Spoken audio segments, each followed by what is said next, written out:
Hello, and welcome to episode 10 of Throwing Your Parents Under the Bus podcast. Today's observations focus on speeding and curves. Now, I'm Jane Johnson, and for those of you who are new to our podcast, I'm a mother of two sons who both totaled cars within 6 weeks of each other when they were teenagers. I want to use my experiences to help others learn how to avoid the same fate. Now, with me today is veteran crash investigator and driver safety expert Mike Pehl, who has helped crash-proof thousands of new drivers over his many years of teaching driver ed. How are you doing today, Mike? I'm doing excellent. Thank you for watching. We're learning some stuff today. That's right. And rounding off the DriveSafeRideSafe team is our social media expert, Natasha, who has a son in the process of getting his license. How is that going, Miss Natasha?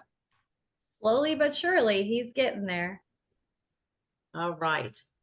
Over the years, we have accumulated thousands of observations from our driver ed students who send us their insights, stories, and experiences that they encountered while studying us. Now, we are using their observations to bring you real-life driving tips and tricks to help all of us become smarter and safer drivers. So right now, we're going to go right to Natasha, who culls through our enrichment observations to see what she has for us today. So what did you find? Today we found one of our students sent an observation that he heard from his parents who told him about their driving experiences. They told him about a kid in their grade who was 18. He was going too fast on some back roads, and when he went around a corner, his car rolled and he almost died. Lucky for him, he only had a broken arm and leg, and his parents said they learned to drive safely and not recklessly or go over the speed limit. All right. Well, Mike, what do you have to say about that? Well, let me get my little car out here. I like my little cars.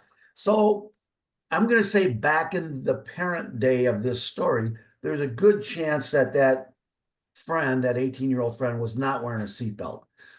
Because you usually don't break arms and legs when you're in a seatbelt when the car rolls. All right. But so let's just assume he did have the seatbelt, and he would have had to have rolled a lot to break stuff, because the seatbelt it holds you in. And especially in today's world, you get locked into that seat. But let's just talk about that.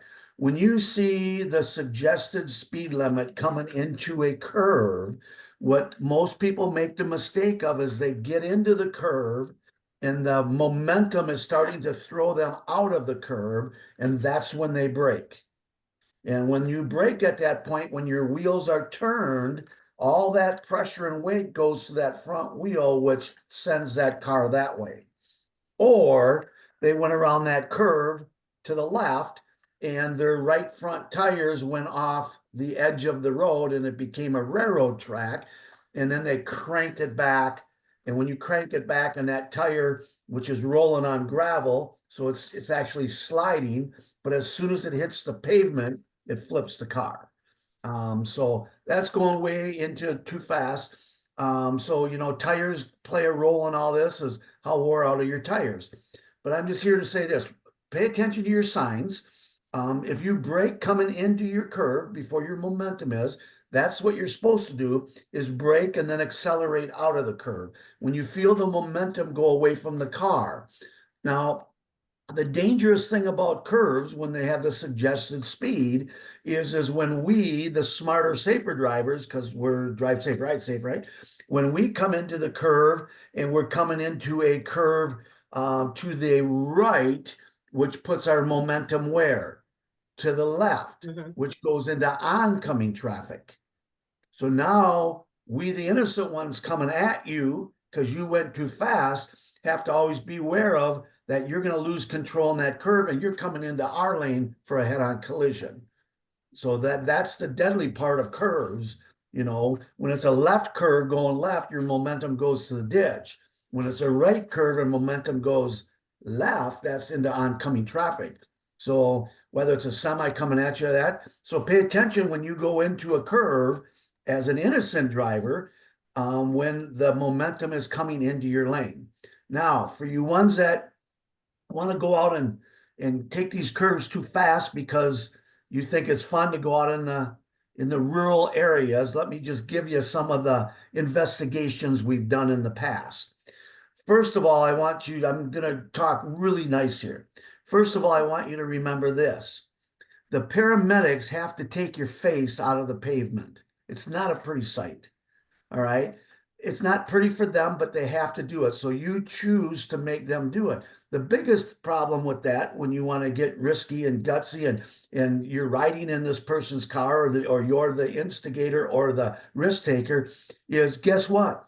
You're dead. Once that car rolls the second time, if you are not belted, you are going to probably be partially ejected out of the car, and the car is going to roll over the top of you. All right. The third rollover, you are going to be ejected out. And you know what? I just say this, your parents don't deserve the viewing sight that they have to look at when that happens. So I just challenge you all to be a little bit smarter if that's what you're thinking of, because I don't know, I'm not going to pat it and make it look rosy, because it is not rosy. Rollovers are a mess, and they're 100% preventable unless you choose to roll over. And what I mean by that is that car comes into your lane and you have to take a ditch, your car might roll. But guess what? If your seatbelt's worn properly, you're probably going to walk away from that. And I just say probably, and I'm going to even put in the high 90% you're going to walk away from that. So, put your seatbelt on, pay attention to your signs. And remember, when you get into that curve and you feel that momentum, squeeze that brake a little bit now. Don't wait till you get into the middle of the momentum where it's really building up, because then it's too late to squeeze the brake. Well, it's still good to squeeze it, but a little late, and the risk that comes after that might be the rollover. So. All right. Well, you know what, Mike, you said that, if you have to roll over get a rollover in order to avoid a head-on collision or something. What about the speed factor of that person rolling? Well, you can roll your car at 30 miles an hour. It just depends on the depth of the bank or whatever. So, your car can roll. Is it going to roll 5 times at 30? Probably not. Because on its first roll, it gets into your roll cage in the car. We start getting into windshields and all that, but speed, the higher the speed, the more the car is going to roll. Right. And if you lose your windshield because somebody went through it, the car is even going to roll more, because now your car, once you collapse all this down inside, your car becomes a barrel. All right. And that's what happens when you lose, somebody goes through the windshield. You will not, well, let's just talk windshields. Your windshield is your roll bar.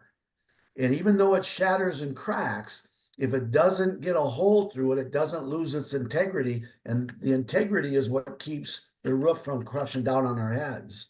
So your car will roll less as long as the windshield stays intact. So it brings up another whole story that when you get a windshield replaced, make sure you get it done by a reputable company, because in a rollover, if it's not glued in right, it will pop out. And then the roof caves in on top of us. So, we don't really look into driver's ed as, you could just see right now, we just went from just something that we thought was a little curve into really the depths of a car manufacture and how it gets repaired and what you need to look for. So, pay attention to your signs and we'll all be good. All right. Well, that's right. Well, it's all good information. And even if we do get I would say side swiped, but actually we just, kind of went off topic. It's important information. And so I appreciate all that. And I guess with that, that's all we have today. And we want to thank everyone for joining us. And we hope, of course, you share our information with others. Because we appreciate helping anyone and everyone who is interested.